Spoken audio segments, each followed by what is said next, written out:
प्यारे विद्यार्थियों, मैं विवेक शर्मा, सहायक आचार्य समाजशास्त्र, आप सभी का एक बार फिर से स्वागत करता हूं राजकीय महाविद्यालय चौमेला के यूट्यूब चैनल पर। समाजशास्त्र की मौलिक अवधारणाओं की श्रृंखला में हम अब तक समाज, समुदाय और समिति पर चर्चा कर चुके हैं। आज हम संस्था पर चर्चा करेंगे, तो चलिए शुरू करते हैं। संस्था, समिति और संस्था दोनों ही एक दूसरे से घनिष्ठ रूप से संबंधित हैं और दोनों को ही एक दूसरे के संदर्भ में ठीक प्रकार से समझा जा सकता है। समिति व्यक्तियों का एक समूह है जो एक या दूसरे कुछ उद्देश्यों की पूर्ति के लिए बनाया जाता है, जबकि संस्था इन्हीं उद्देश्यों को पूरा करने हेतु नियमों एवं कार्यप्रणालियों की एक व्यवस्था है। संस्था को कार्य करने का समाज द्वारा मान्यता प्राप्त एक निश्चित ढंग भी कहा जा सकता है। जो निर्देशों को लेकर समिति बनाई जाती है, उन्हीं की पूर्ति के लिए अपनाई जाने वाली कार्यप्रणाली को हम संस्था कहते हैं। उदाहरण के रूप में परिवार एक समिति है जिसका मुख्य लक्ष्य यौन इच्छाओं की पूर्ति, संतान उत्पत्ति, बालक का पालन पोषण और सदस्यों की विभिन्न आवश्यकताओं की पूर्ति करना है। इन लक्ष्यों की पूर्ति के लिए विवाह नामक संस्था इसमें पाई जाती है। अब हम संस्था के अर्थ एवं उसकी परिभाषाओं को जानेंगे। सबसे पहले मैकाइवर एवं पेज के अनुसार संस्थाएं सामूहिक क्रिया की विशेषता व्यक्त करने वाली कार्य प्रणालियों के स्थापित स्वरूप अथवा उसकी अवस्था को हम कहते हैं। तो यहाँ मैकाइवर पेज सामूहिक क्रिया जो होती है उसको व्यक्त करने वाली की कार्य प्रणालियाँ होती है। पहले से स्थापित ऐसी कार्य प्रणालियाँ या स्वरूप या अवस्थाओं को हम कहते हैं जो क्या करती है, मानव आवश्यकताओं की पूर्ति में सहयोग करती हैं। अगली परिभाषा है आगमन और निम्कोफ के अनुसार कुछ आधारभूत मानवीय आवश्यकताओं की संतुष्टि हेतु संगठित एवं स्थापित प्रणालियां सामाजिक संस्था हैं। आगमन और निम्कोफ के अनुसार कि मानव की जो मौलिक आवश्यकताएं होती हैं, उसकी जो आधारभूत आवश्यकताएं होती हैं, उनकी पूर्ति के लिए जिन प्रणालियों को स्थापित करते हैं उन्हें हम संस्था कहते हैं। अगली परिभाषा है बोगार्ट्स के अनुसार एक सामाजिक संस्था समाज की ऐसी संरचना है जिसे मुख्यतः सुस्थापित प्रणालियों के द्वारा लोगों की आवश्यकताओं को पूरा करने के लिए संगठित किया गया है। तो मैकाइवर एवं पेज, आगमन, अब हम बात करते हैं आगमन निम्कोफ के बाद बोगार्ट्स की, तो वो भी सामाजिक संस्था को एक ऐसी संरचना मानते हैं जो सुस्थापित प्रणालियों के द्वारा लोगों की आवश्यकताओं को पूरा करने के लिए संगठित की गई है। अब हम चर्चा करेंगे गिलिन और गिलिन के अनुसार सामाजिक संस्था कुछ सांस्कृतिक विशेषताओं को प्रकट करने वाले वे नियम हैं जिनमें काफ़ी स्थायित्व है और जिनका कार्य सामाजिक आवश्यकताओं की पूर्ति करना होता है। तो जब हम गिलिन की परिभाषा पर चर्चा करते हैं, गिलिन और गिलिन की, तो हम पाते हैं कि सामाजिक संस्था क्या होती है, कुछ नियम होते हैं जिनमें स्थायित्व होता है और साथ ही साथ जो सामाजिक आवश्यकताओं को पूर्ति करने का कार्य करते हैं। इसके बाद हम चर्चा करेंगे रॉस की परिभाषा की। सामाजिक संस्थाएं सर्वमान्य इच्छा द्वारा सुस्थापित तथा स्वीकृत संगठित मानव संबंधों का समूह है। तो यहाँ संस्था को ये मानव संबंधों का समूह मानते हैं और इसकी सभी के द्वारा सर्वमान्य इच्छा द्वारा सुस्थापित और स्वीकृत संगठित मानव समूह ये इसको मानते हैं।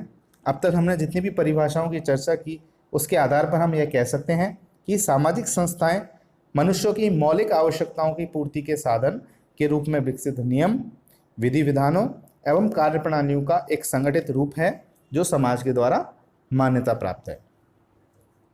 अब हम संस्था की विशेषताओं पर चर्चा करते हैं। गिलिन और गिलिन ने संस्था की कुछ विशिष्ट विशेषताएं बताई हैं जिन्हें हम निम्नलिखित बिंदुओं के आधार पर समझेंगे। संपूर्ण सांस्कृतिक व्यवस्था में संस्था एक इकाई के रूप में कार्य करती है। हैमिल्टन ने संस्था को सामाजिक रीति रिवाजों का एक गुच्छा भी कहा है।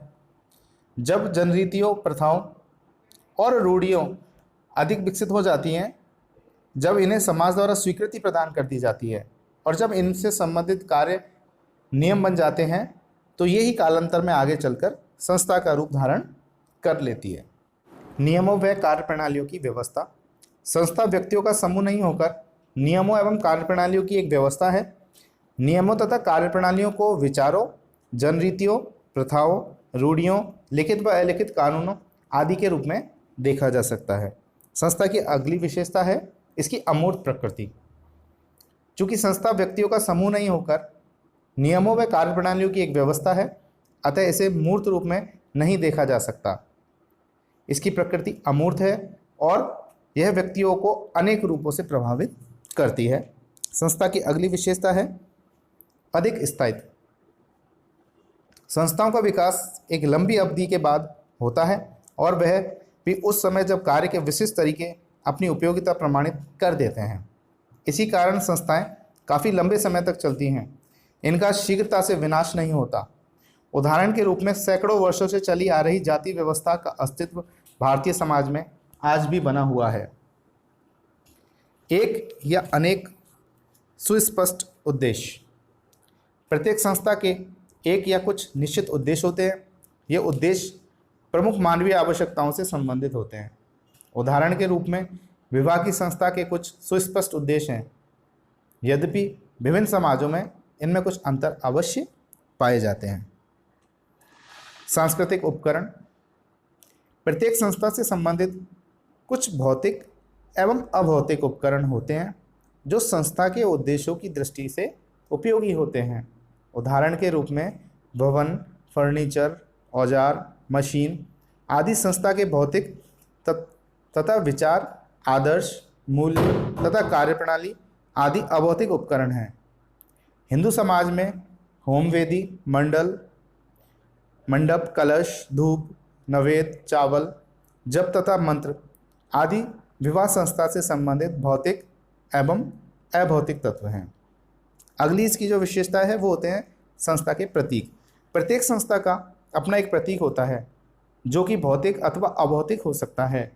उदाहरण के रूप में क्रॉस चर्च का, ओम आर्य समाज का प्रतीक है। परंपरा।